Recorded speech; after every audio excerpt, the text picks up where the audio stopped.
জানি ভিডিওটা খুব মেসিভাবে শুরু হলো, কিন্তু কিছু করার নেই। আজ আসলে আমরা একটু ঘুরতে যাব। 4-5 দিন থাকবো না, তাই ব্যাগপত্র তো গোছাতেই হবে। আর ঘুরতে যাওয়া মানেই নতুন নতুন জামা কাপড়। সব থেকে বড় কাজ হচ্ছে এই ট্যাগগুলোকে কাটা। এই ট্যাগগুলো কেটে তারপরেই গোছাবো ট্রলিটা। আসলে আমি আমার ট্রলিটাই গোছাবো, মানে আমি আমার সাইডটা গোছাবো। বাবি অফিস গেছে, ওর জামা কাপড় মোটামুটি আমি বের করে রেখেছি। ও যেগুলো নেবে সেগুলো ও অফিস থেকে আসার পর অন্য সাইডটাতে ভরে নেবে। 4-5 দিনের জন্য যেহেতু যাচ্ছি, তো অনেকগুলোই জামা কাপড় মোটামুটি নিয়েছি। তো সেইগুলোকে দেখে নিচ্ছিলাম কোনটার সাথে কি পরবো না পরবো। যদিও ঠান্ডা, ওপরে জ্যাকেট পরতে হবে, তাও মনকে তো বোঝানো খুব কঠিন যে ঠান্ডা আছে বাইরে। যাই হোক, জামা কাপড়টা গুছিয়ে এখানে রান্নার দিকে চলে এসেছি। আজকে রান্না করে নিয়েছি ভাত, আলু ফুলকপি দিয়ে একটু পোস্তর ঝুরঝুরি টাইপের, চিকেন আলুর ঝোল আর পটল আলুর তরকারি। আর চাটনি তো করাই থাকে, যদি কেউ চায় তো খেতেই পারে। তো আজকে এগুলো করার একটাই কারণ, তার কারণ হচ্ছে অনেক দিন বাড়িতে থাকবো না, তো বাড়ির খাবার খাওয়া হবে না, আর বাইরে তো এই সমস্ত কিছু পাওয়া যায় না। তো তাই জন্য ঝটপট করে রান্না করে এখানে আমি পুরো গ্যাস স্টপ রান্নাঘরটা পুরো ক্লিন করে নিলাম। কারণ বাড়িটা ক্লিন করা খুব দরকার আছে, কারণ ঘুরতে যাব তো সেখানে ভালো ভালো হোটেলের রুম, রান্নাঘর, কিচেন এই সমস্ত দেখে না মনটা একটুখানি শান্তি হয়ে যায়। তো বাড়ি এসে যদি এই নোংরা থাকে তো সেই তখন আবার মাথা খারাপ হয়ে যাবে। আর এমনিতেও আমার পরিষ্কার না থাকলে এমনি আমার মাথা খারাপ হয়ে যায়, সে যেখানেই যাই না কেন।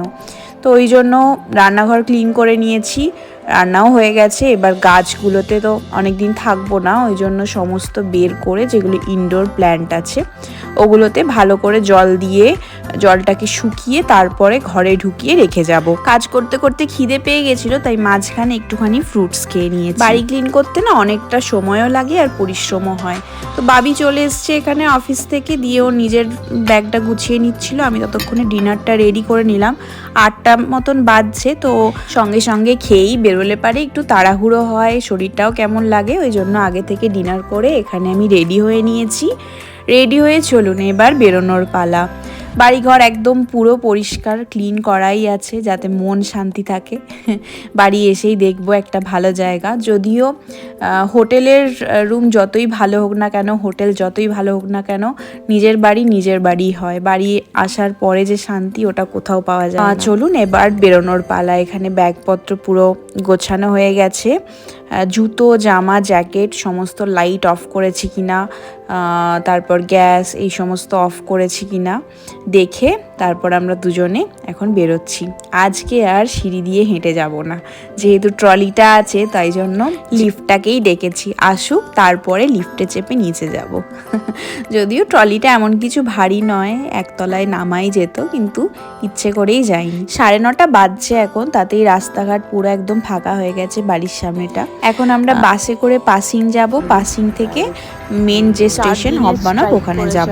একদিন দুদিন না, বাস চলে এসছে, চলুন বাসে চাপা যাক। আর এখানে বাবি আমাকে রাগাচ্ছিল, তার একটাই কারণ, মানে আমিই বলেছি যে আমাদের ঝগড়া কেন হলো না। যখনই বেরোতে যাই তখনই কিছু না কিছু ঝগড়া হয়, ওটা নিয়েই হাসাহাসি হচ্ছিল আর কি। আজকে হয়নি কারণ আমি ঝগড়া করিনি, তাই বক বক করতে করতে চলে এসেছি পাসিং। এইবারে নামার পালা বাস থেকে নেমে এবার রাস্তাটা ক্রস করেই হচ্ছে রেলওয়ে স্টেশন, মানে এসবানেই চাপবো আমরা। আজকে আর মেট্রোতে চাপবো না। তো মেট্রো যেহেতু চলছে না, স্ট্রাইক আছে এখানে। আবার স্ট্রাইক থাকলে বাস ট্রেন কিছুই চলে না, মানে সব কিছুর একসাথেই আর কি স্ট্রাইক। রাত বলে এখন বাসটা দিয়েছে, তাও অনেক দেরিতে 1 ঘন্টা অন্তর চলছে। আমরা দুটো দেশে যাব, তুমি জানো কি সেটা? ইয়েস। কোন কোন দেশে যাব?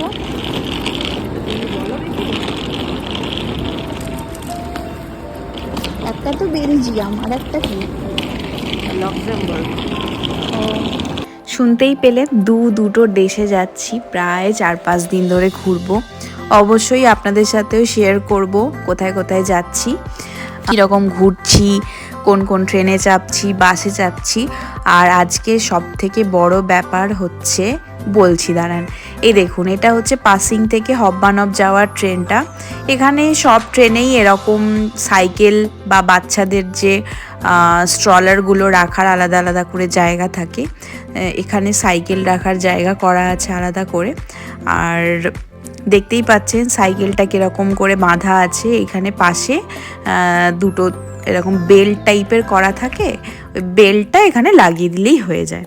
চলে এসেছি হব্বানব। এবারে হব্বানব থেকে আমরা মেন যে ট্রেনটা, ওই ট্রেনটা নেব। যদিও ট্রেনটা এখনও দেরি আছে, তো আমরা একটু আগেই চলে এসেছি যাতে সিট ভালো পাই। মানে সিট আমরা আগে থেকে রিজার্ভ করিনি, কারণ এখানে নর্মালি সিট রিজার্ভ করতে গেলে আরও এক্সট্রা চার্জেস দিয়ে, মানে টাকা দিয়ে তারপরে সিটটা রিজার্ভ করতে হয়। তো বেকার ফালতু ওরম করে সিট রিজার্ভ করার কি আছে, তাই করিনি। ট্রেনে চাপার আগে এখান থেকে একটুখানি কফি আর কোক নিয়ে নিয়েছি। বাবি কফি খাবে, আমি কোক খাবো। চলুন একটা জিনিস শেয়ার করি। এই যে ইয়েলো কালারের একটা স্কোয়ার দেখছেন, এই স্কোয়ারটা হচ্ছে স্মোকিং জোন আর কি। এর বাইরেটাতে দাঁড়িয়ে কিন্তু স্মোক করা যাবে না। স্মোক করতে গেলে এই ইয়েলো যে স্কোয়ারটা আছে ওর মধ্যেই করতে হবে। যাই হোক, আমাদের ট্রেন চলে এসছে। আমি তো আজকে খুব এক্সাইটেড, তার কারণ আমি জীবনে প্রথম আজকে বুলেট ট্রেনে চড়বো। জার্মানির যে বুলেট ট্রেনগুলো আছে ওগুলোকে আইসিই বলে। নর্মালি এদিক ওদিক মানে দূরে কোথাও গেলে আমি তো ফ্লাইটেই গেছি, ট্রেনে যাইনি। তো এবারে আমরা প্ল্যান করেছিলাম ফ্লাইটে যাব না, বুলেট ট্রেনে চাপার অনেক দিনের ইচ্ছা, তো ওই জন্য বুলেট ট্রেনই বুক করেছিল বাবি। তো এখানে ভালোই একটা সিট পেয়ে গেছি, আর সেটা রিজার্ভও আমরা করে নিয়েছি। যেমন ওই আমরা ফ্লাইটে গেলে এয়ারপোর্টে গিয়ে ওয়েব চেকিং করি, ঠিক ওই রকমই আর কি করে নিয়েছি, যার জন্য আর টিটিও আসবে না, আর এখানে আমাদের সিটটা অন্য কেউ নিতেও পারবে না। কোথায় যাচ্ছি?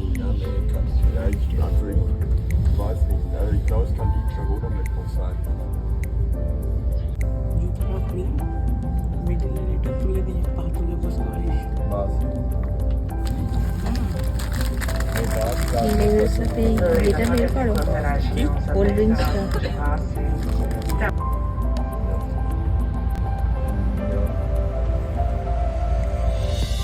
খুলে দাও এটা। কফি, লেজ, কোল্ড ড্রিঙ্কস এইসব খাওয়ার পর একজন আরামসে ঘুমিয়ে গেছে। আসলে অনেক সকালে উঠেছিল তো তাই জন্য। তারপর যদিও আমারও ঘুম ঘুম আসছিল, তো আমিও ঘুমিয়ে গেছিলাম। অনেকক্ষণ পর উঠেছি, প্রায় 1-2 ঘন্টা পরে উঠেছি। ঘুম থেকেই উঠে দেখছি স্টুটগার্ট পৌঁছে গেছি আমরা। আর এখানে বাবিও অন্যভাবে ঘুমাচ্ছে আরামসে। তো তারপর ঘুম থেকে উঠে এখানে একটুখানি বসে এদিক ওদিক করছিলাম, টাইম তো কাটছে না, বাবি ওদিকে ঘুমাচ্ছে, তো কি আর করা যাবে। আমি এখানে বসে এই সমস্ত ভুলভাল কাজ করছিলাম, এখানে ম্যাপ দেখছিলাম কোথায় কোন দিক দিয়ে ট্রেনটা যাচ্ছে, এই সব করছি আর কি। ওই যে লেখা আছে না ডুসেলডর্ফ, আমরা ওখানে নামবো। এই ট্রেনটা মিউনিক থেকে হামবার্গ যাচ্ছে, তো আমরা ডুসেলডর্ফে নেমে আবার বাসে যাব। ট্রেনটা এখন কোলনে আছে। এই কোলনের যে চার্চটা আছে না, ওর সামনের যে ভিউটা ট্রেন থেকে অসাধারণ লাগছিল, কিন্তু দুঃখের বিষয় আমি ওটা ক্যামেরা করতে পারিনি। ক্যামেরাটা অন করার আগেই ওই ভিউটা পুরো চলে গেল। যাই হোক, আসার সময় ইচ্ছে আছে কোলন হয়ে আসার, তখন যদি ট্রেনটা এদিক দিয়ে যায় অবশ্যই আপনাদের সাথে শেয়ার করব। ওই যে বললাম না ডুসেলডর্ফে এসে মোটামুটি 3-4 ঘন্টার একটা ব্রেক আছে, তো অতক্ষণ ট্রলিটা নিয়ে ঘোরার থেকে ভালো ট্রলিটা জমা করে রাখি। এখানে এরকম ট্রলি রাখা, ট্রলি বা ব্যাগ সমস্ত কিছু রাখার এরকম লকার পাওয়া যায়, এটা বুক করতে হয়। তো ওই লকারে আমরা মানে ব্যাগ তারপর ট্রলি যা যা ছিল সব কিছু রেখে এখন বাইরেটায় এসেছি। ডুসেলডর্ফের বাইরের যে স্টেশনটা, এখানে এমন কিছু নেই। এখানে খুব একটা ভালো পরিবেশ আমার লাগেনি, জানি না অন্য কার কি লাগে, আমার অতটা ভালো লাগেনি। এই স্টেশনটা খুব একটা পরিষ্কার পরিচ্ছন্ন নয়, আমার ভালো লাগেনি। তাও 3-4 ঘন্টা তো কাটাতে হবে, তাই এদিক ওদিক ঘুরছিলাম আর কি। আর এখানে ঘোরার মতো এমন কিছুও নেই, ওই শপিং সেন্টার হ্যানা ত্যানা এইগুলোই। যাই হোক, এখানে পায়রাগুলোকে কিছু একটা খেতে দিয়েছে, তো পায়রাগুলো ওটাই খাচ্ছিল, কি খাচ্ছিল সেটা বলতে পারবো না, তবে খাচ্ছিল। আর প্রচুর পায়রা এখানে, প্রচুর। এখানে এলে অনেক পায়রা কিন্তু দেখতে পাওয়া যাবে, বিভিন্ন ধরনের রঙের, বিভিন্ন ধরনের শেডের, মানে রং এক হলেও শেডটা আলাদা। স্টেশনের বাইরেটাতে একটা ক্লক আছে বড়, আর তার সামনে খুব সুন্দর করে সাজানো ট্রাম স্টেশনটা, ওখানে অনেক ভালো ভালো টিউলিপ ফুটেছে। তো ভিডিওটা অনেকটা বড় হয়ে গেছে, এখন ভিডিওটা এটুকুই থাক, আবার দেখা হবে নেক্সট একটা ভিডিওয়। সবাই ভালো থাকবেন, সুস্থ থাকবেন, এখনকার মতন বাই।